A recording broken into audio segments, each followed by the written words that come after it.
Hello. Welcome back to Scriptural Analysis, the Law of the Covenant. This is Video 3, Part 11, the Abrahamic Covenant, Summary B2. The purpose of this video is to continue to expound upon the promises Jehovah gave in the covenant made with Abraham. Promises I like to call P cubed plus 1. Summary B1 identified where we can find these promises Jehovah made to Abraham. So let's carry on and complete the answer to the question, what is P cubed plus 1? You will notice that the authors identify P cubed first as a promise given to Abraham, and then, and only then, would these promises continue through Abraham and Sarah's son, whose name was Isaac. This is an important transition. It is to Isaac whom Jehovah identified specifically as the next repository of the authoritative covenant blessings as found in Genesis 17, verse 19. Therefore, it is only in Isaac's lineage that the covenant promises would continue. This is the literary message of these authors, and the rest of the writings continue to show that this is indeed the reality of their message. But to be sure that this lineal directive would not be construed as a possible error for future generations looking back in time, Jehovah then goes one more generation, from Isaac to his son Jacob, to solidify the pathway the covenant would be administered. But the reader has to search the Scriptures to identify this promise. That is how these authors wrote, to conceal important messages throughout a timeline in a way that it would not be easy to remove. The reader must search the writings for a far more important message than the story itself. Reading this book and or studying it is a far different exercise than searching the literary works. Now, why have I taken so much time to discuss P cubed plus 1? Well, it is because this is the single greatest witness as to the governance of God that is found consistently throughout the book. And P cubed plus 1 exists as a second witness towards any other book claiming to be given to humanity from the direct efforts of God through his governance mechanisms. Therefore, the presence of P cubed plus 1 in a literary device, consistent with these authors, serves as a proof of God's participation in selecting the history for future generations to learn from. The author's work is not random. It confirms a message that serves as a pathway for future generations to follow, as parallel circumstances repeat themselves over time.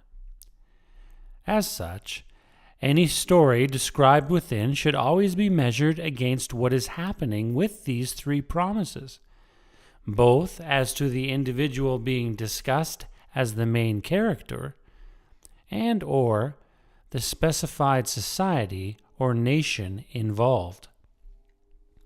Then, once discerned, the reader needs to ask the question why, as to the way the promises are being secured or removed, because these promised blessings can only be secured upon any individual or society if the terms of the covenant are lived precisely. In the case of an individual, males and females need to emulate the choices of Abraham and Sarah and follow every term given by God to receive these promises unconditionally. In the case of a society, there must be a group of individuals living the terms to at the very least keep that society operating under these promises, and we will begin to show that administrative governance model from God in the next video series.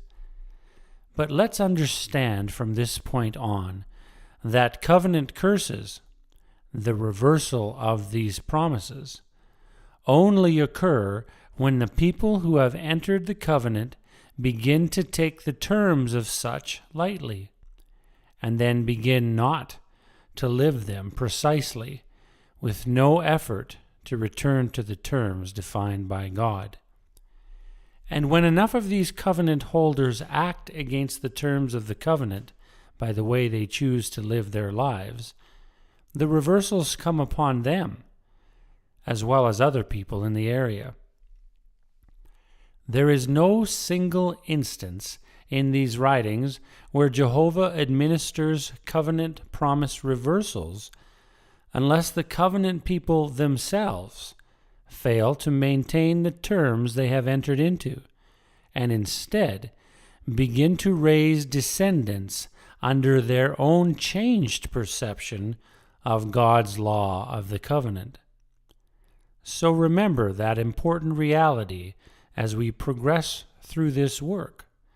That reality being that covenant reversals come in cataclysmic experiences because of the covenant holders themselves, and not because of the non-covenant holders who live their lives however they choose. So watch for that pattern. But to be sure, these non-covenant holders receive the full force of the reversals when they come, as it is mostly their carnal, materialistic ways that enticed the covenant holders to break the law of the covenant, causing the reversals in the first place. It should be of interest to note that because the promise to Abraham is for all humanity and for all time, it would follow that one could track the reality of these promises through history and even test p cubed plus 1 on the earth today. Are there people and or nations where these three promises are in effect today? And conversely, are there people and or nations where these three promises are not in effect today?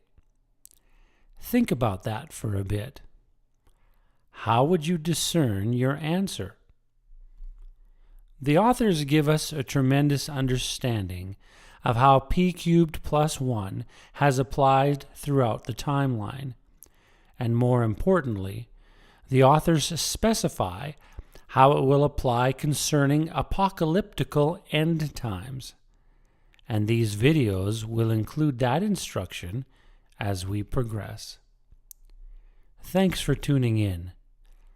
I look forward to you joining me for Video 3, Part 12, Summary C, the final video in this series, where I continue with the question-answer format of expounding on some key details necessary in understanding how to better analyze the written works received from these authors concerning the Abrahamic covenant. Until next time, take care and contemplate these things.